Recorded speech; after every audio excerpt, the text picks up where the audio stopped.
Bon, alors, rebonjour. Je mets ma montre devant moi pour ne pas déborder le temps qui m'est imparti. Donc, je suis Sophie Perel et donc j'ai deux petites casquettes. Je représente le collectif départemental de l'UGIC, qui est l'Union générale des ingénieurs cadres et techniciens de la CGT. On est une seule même CGT, mais on considère qu'il y a des spécificités dans les revendications des ingénieurs cadres techniciens et ça nous permet de nous pencher spécifiquement sur leurs revendications et d'avancer avec eux. La CGT, elle est là pour s'adresser à tout le monde, aussi bien aux milieux ouvriers qu'aux ingénieurs, cadres et techniciens qui représentent une grande partie du monde du travail. Et ensuite, je suis 100% détachée en tant que ce qu'on appelle régional pour ma fédération de l'énergie, parce que je travaille à Enedis.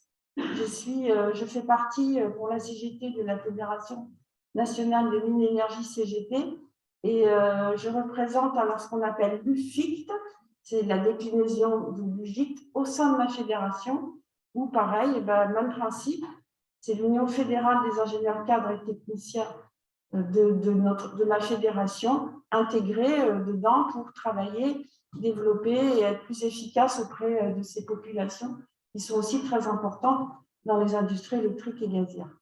Voilà. Donc, je me fais le porte-parole de...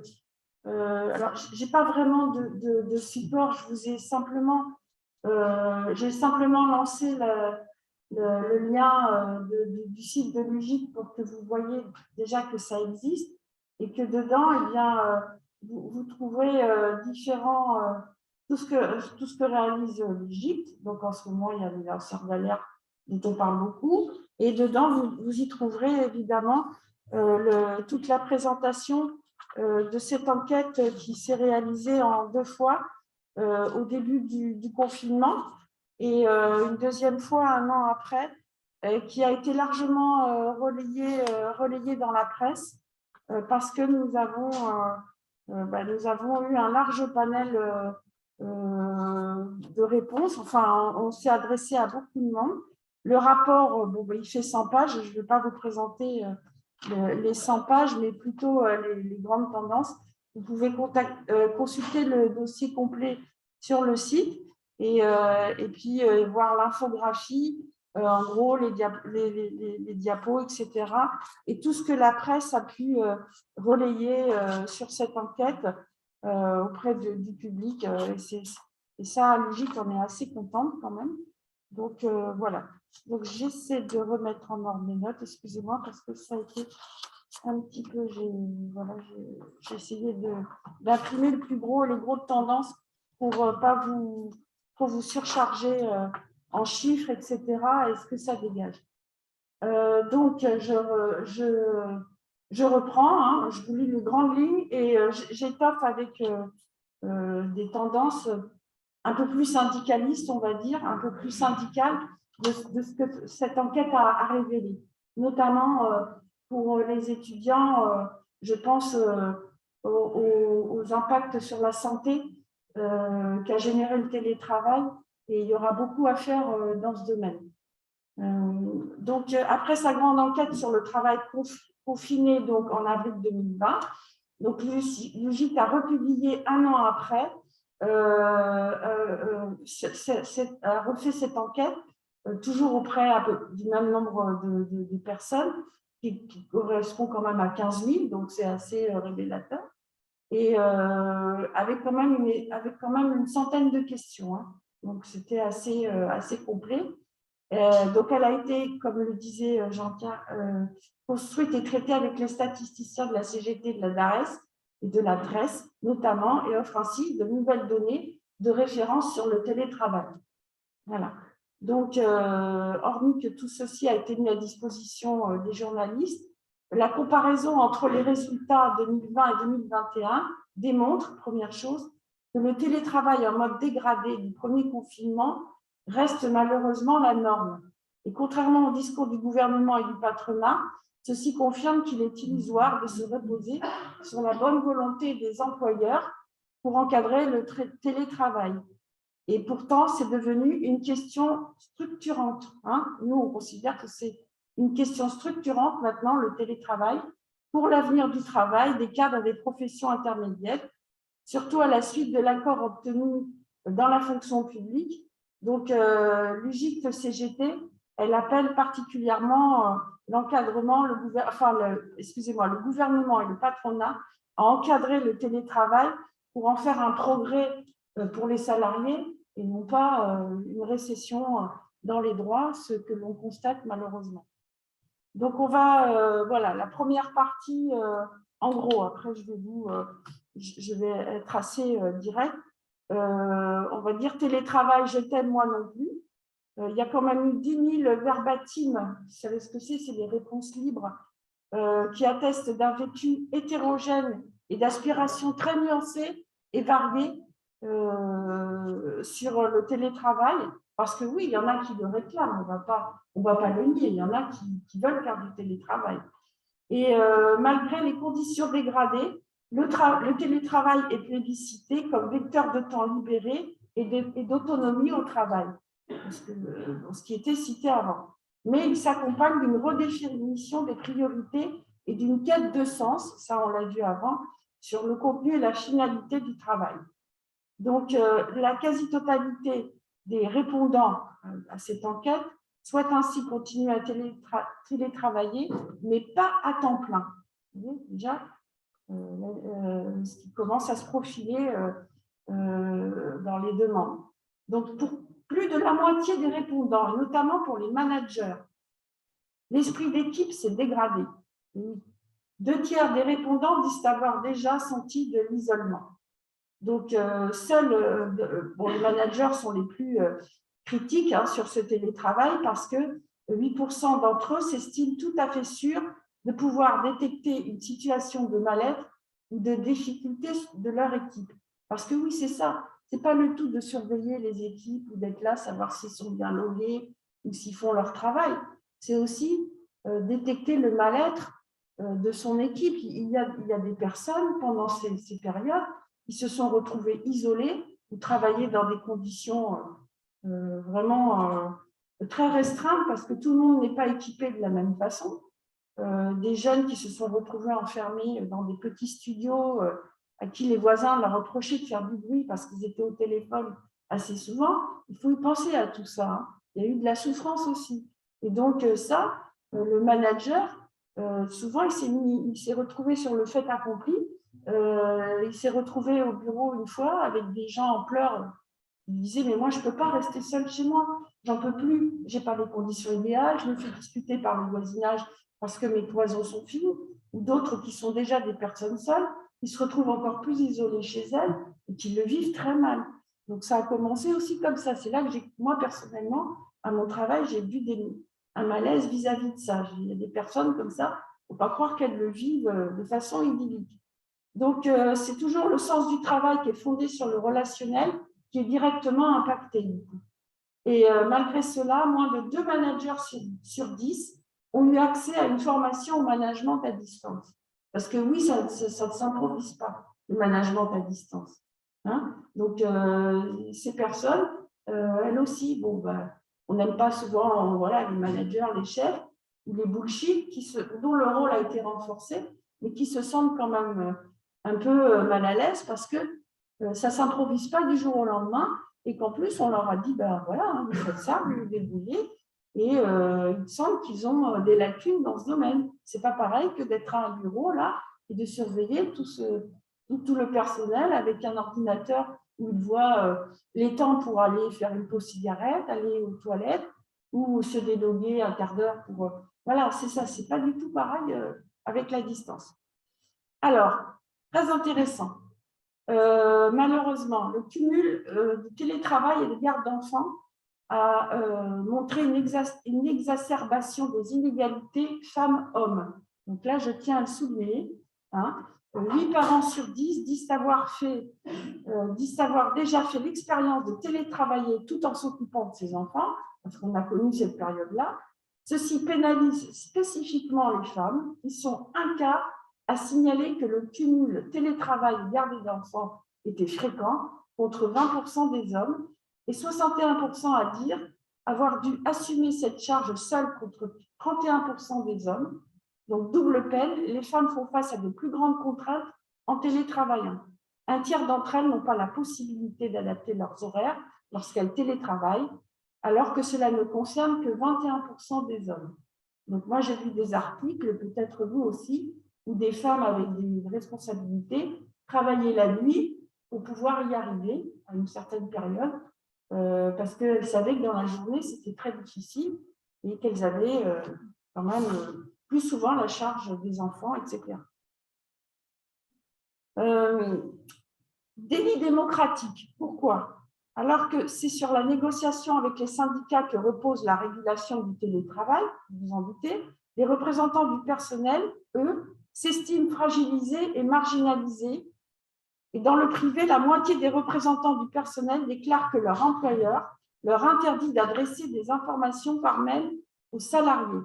Bon, ce n'est pas notre cas chez nous, mais j'imagine que ça doit être très compliqué, effectivement, de communiquer des informations. Voilà, on est là, les syndicats sont là pour ça. Aux salariés, quand ils sont chez eux, on n'a même pas le droit de leur adresser un mail sur la messagerie professionnelle. Là, ça devient très compliqué. Et c'est là que je pose, alors moi, en tant que syndicaliste, il faut quand même avouer que ça remet en cause nos méthodes d'approche des salariés. C'est très difficile pour nous. On a essayé de trouver d'autres solutions, on en cherche encore. Faire des AG à distance, créer des groupes WhatsApp, où bon, il y a peut-être effectivement des moyens encore plus récents. Voilà, on s'est mis à tout ça un peu sur le tas. Efficace, pas efficace. Bon, ça m'intéresse de vous parler de ça parce que j'en témoigne et puis il y a des syndicalistes dans la salle. Ça peut être intéressant parce que pour des AG de personnel à distance, on a remarqué qu'il y a plus de personnes qui se connectent que venir physiquement sur place quand ça se faisait sur place. Donc, ça peut être bien, mais il y en a qui se connectent mais qui ne veulent pas qu'on voit leur nom, mais qui écoutent. Ça peut être la direction aussi qui fait ça. Vous voyez, c'est à double tranchant. Donc, c'est pour vous dire que ça implique d'autres méthodes. On s'écoute beaucoup entre syndicalistes. Toi, ça a marché ça. Moi, ça n'a pas marché. Qu'est-ce qu'on pense faire d'autre? On est dans la quête d'une efficacité de l'approche des salariés depuis la mise en place de ce télétravail. Donc, les indicateurs en matière de santé physique et mentale, donc là j'y arrive, sont au rouge pour de nombreux salariés en télétravail qui souffrent de sédentarité, mais aussi de troubles musculo-squelettiques et de migraines. 45% des répondants sont en alerte dépressive et 19% présentent un symptôme dépressif d'après l'échelle définie par l'Organisation mondiale du travail. Donc, les indicateurs en matière de... Voilà, là, c'est assez grave. Donc là, les troubles musculo-squelettiques, vous vous doutez, comme j'ai dit tout à l'heure, il y a une grosse inégalité à ce niveau-là, dans les conditions de travail, chez soi. Il y en a qui ont la chance d'avoir un bureau isolé, d'avoir le siège qu'il faut, le bureau qu'il faut, l'éclairage qu'il faut, l'ordinateur qui va bien. Il y a quand même une grosse fatigue en fin de journée, suivant comment on est installé. Et puis, oui, pas que le physique, la tension, je pense. Il y a certains travails où le salarié est surveillé en permanence, hein, et ça crée quand même des tensions et des suspicions. Et j'ai même eu le témoignage récemment de collègues qui, eux, sont censés répondre au téléphone, etc., voilà, qui sont connectés avec un fil immense pour pouvoir s'éloigner, éventuellement dire aux enfants calmez-vous, faire la popote en même temps. Enfin, vous voyez, je pense que la personne, même en faisant ça, avec, vous voyez, comme un chien qu'on tient en laisse, en fait, vous voyez, eh ben, elle doit avoir quand même des tensions musculaires nerveuses en gérant toutes ces choses à la fois. Ensuite, quelque chose de très important, l'explosion du temps de travail et le non-respect du droit. Donc, on y arrive, on est au cœur du sujet. L'enquête démontre une forte augmentation du temps de la charge et de l'intensité du travail des salariés en télétravail. Donc, l'enjeu central, bien sûr, c'est l'articulation entre la vie professionnelle et la vie personnelle, avec une séparation toujours plus floue. 2/3 des répondants déclarent recevoir des sollicitations durant leur période de congé, dont 10% systématiquement. Rappelons qu'il s'agit d'une responsabilité exclusive des employeurs, dont la majorité n'assure pourtant toujours ni droit à la déconnexion, ni évaluation du temps et de la charge de travail. Voilà. Et puis, alors le summum de l'horreur, c'est l'augmentation des frais pour les salariés, avec une optimisation des coûts pour le patronat, parce que oui, il y a prise en charge des équipements et des frais professionnels, mais ça se limite le plus souvent à l'ordinateur portable. Et ainsi, une majorité de salariés, ce que je disais avant, n'est pas équipée de fauteuils ergonomiques, ne dispose pas d'écran externe financé par l'employeur, comme recommandé par l'INRS et l'ANAC. Donc, rien d'étonnant, malheureusement, à ce que près de 40% d'entre eux se plaignent de troubles musculo-squelettiques ou de migraines oculaires. Donc, après à peine un an de télétravail, les lieux de travail ont été réorganisés en open space, flex office, comme il a été dit précédemment, pour un tiers des répondants, une transformation jugée négativement. Donc après, je vais un petit peu compléter. Donc quand même, dans l'ensemble, quand le télétravail est plébiscité par les salariés, c'est surtout pour une économie de temps de transport, avoir plus d'autonomie, certes, et une possibilité de se concentrer, mais là, c'est réservé aussi à, voilà, comme il a été dit, pour des cadres, pour des dossiers spécifiques, etc. Mais c'est très variable et les aspirations représentent, il faut le dire, une complexité syndicale pour satisfaire tout le monde. Mais c'est aussi quand même un enjeu démocratique. On a vu que le patronat s'est servi beaucoup de ça donc, pour optimiser les coûts immobiliers. Hein. Donc, un tiers des boîtes ont réorganisé leurs locaux depuis et pour faire de la réduction de surface. Donc, on a eu quand même une phase d'euphorie suite à la mise en place de ce télétravail imposé. Nous, on dit attention maintenant à la gueule des bois, parce que maintenant, eh bien, on ne pourra pas revenir en arrière, certes, mais on est vraiment entré dans le télétravail, le vrai télétravail.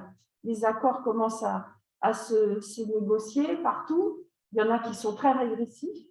Et malheureusement, on rentre dans des logiques de court terme très dangereuses à travers ce télétravail. Donc, le management, qu'il y a quand même une perte de sens au travail et qu'on voit qu'il y a un petit peu quand même malmené. Les femmes avec leur responsabilité parentale, la santé, les négociations en matière de prévention, malheureusement, sont un peu mises à l'écart, alors que là, vu ce qui se passe et vu ce qu'on constate, on en a besoin plus que jamais. Il y a quand même des risques dépressifs potentiels par la suite qui se préparent. Hein, on n'a pas terminé.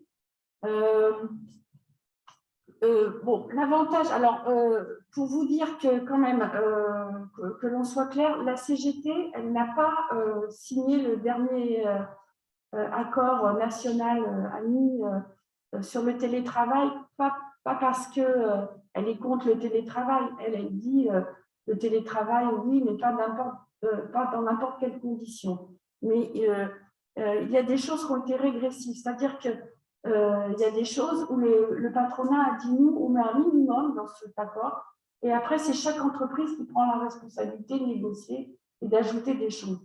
Bon, on a dit il n'y a pas assez de choses dedans à la base pour que ce soit une source de progrès par la suite, et c'est ce qui se passe. Hein. Les accords qui se signent un peu partout dans chaque entreprise sont quand même pas terribles dans l'ensemble. Bon, il y en a où ils ont plus de choses que d'autres, tant mieux, mais ça a quand même un impact sur notre rapport au travail et du coup, ça oblige à réinterroger le travail en présentiel, comme on a dit. Du coup, on ne va pas s'organiser pareil.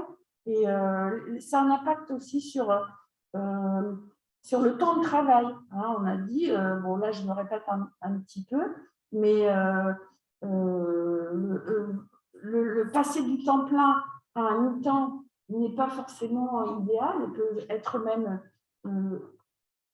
on va dire, dangereux, parce que voilà, il y a le souci que même en temps partiel, on va continuer de travailler quand même. Et finalement, on n'a plus aucun repère et il n'y a plus aucun. Voilà, on a un recul complet sur la durée du temps de travail, le droit à la déconnexion, c'est important, qui n'est absolument respecté, pas respecté ni de côté. Ça, là-dessus, c'est un retour en arrière terrible. Il faut savoir aussi, je resitue le contexte, que enfin, nous, on considère que c'est une bombe à retardement. Voilà, en matière de santé publique, je m'adresse encore aux étudiants. Voilà, c'est quand même, malgré tout, vu si les conditions perdurent dans ce sens. Et il y a eu des négos et directives européennes en 2005. On considérait à l'époque, vous voyez, que c'était déjà un bon accord, mais c'était grâce à un accord européen. Parce que curieusement, à cette époque, les accords européens étaient plus structurants et plus évolués que ce que nous propose le patronat français.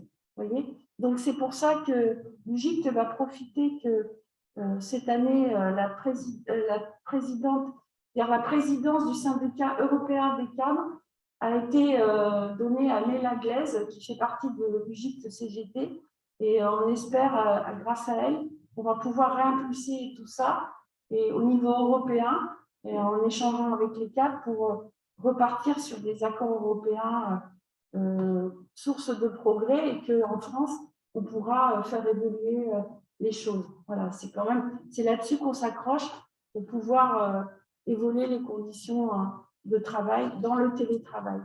Et enfin, j'espère ne rien avoir oublié, je conclue quand même pour dire qu'on a constaté que les jeunes, eux, ne sont pas demandeurs en grande majorité de télétravail, en tout cas pas à temps plein. Voilà, donc la société va évoluer encore par rapport à ça.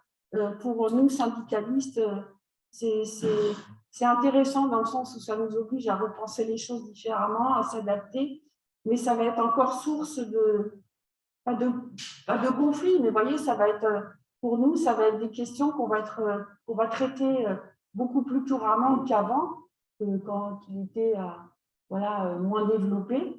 Ça va impacter pour nous à réfléchir à travers ce qu'on appelle les institutions représentatives du personnel, à avoir voilà, des cas individuels, mais aussi à repenser à la conquête de droits nouveaux en matière de télétravail pour les travailleurs en fonction des expériences qui se passent, tout en restant ouvert au fait que le télétravail, bon, il est là maintenant, comme je dis, on ne reviendra pas en arrière et on va s'adapter, mais on va toujours être vigilant au bien-être des salariés dans ce domaine et surtout qu'ils ne perdent rien en matière de droit du travail et de salaire, parce que ce qui a été soulevé, hein, c'est que beaucoup de salariés, du coup, en télétravail, sont moins formés et certains préfèrent revenir des fois en présentiel parce qu'ils ont même peur qu'on les oublie en matière d'augmentation et de progression individuelle. Parce que du coup, de ne plus être là, de ne plus être vu, ça a aussi un impact sur la façon de juger le travail des salariés, finalement. Donc, c'est là qu'on s'aperçoit que, quand même si d'un point de vue sociétal, c'est comme ça, on n'ira pas, on ne pourra pas revenir comme avant, mais que le collectif de travail pour les salariés, c'est quand même important, parce que au bout d'un moment, l'isolement a quand même des répercussions sur la façon de travailler ensemble et de se défendre ensemble aussi. Donc j'espère qu'on retrouvera du monde dans nos manifestations, dans les initiatives syndicales aussi. Bon, il n'y a pas que la pandémie, mais j'ai un petit peu peur que rester chez soi n'encourage pas le fait de se déplacer pour aller dire bon, ça ne va pas. Mais j'espère que ces choses vont changer. Et voilà, pour vous dire qu'en tant que syndicaliste, voilà, on s'adapte, mais grâce à cette enquête, il y en aura sûrement d'autres. Je vous ai partagé un petit peu mes interrogations, mais je reste positive. Ce sera encore du travail à faire pour nous, mais nous resterons toujours vigilants pour le bien-être des salariés, quelque organisation syndicale que ce soit, je l'espère. Voilà.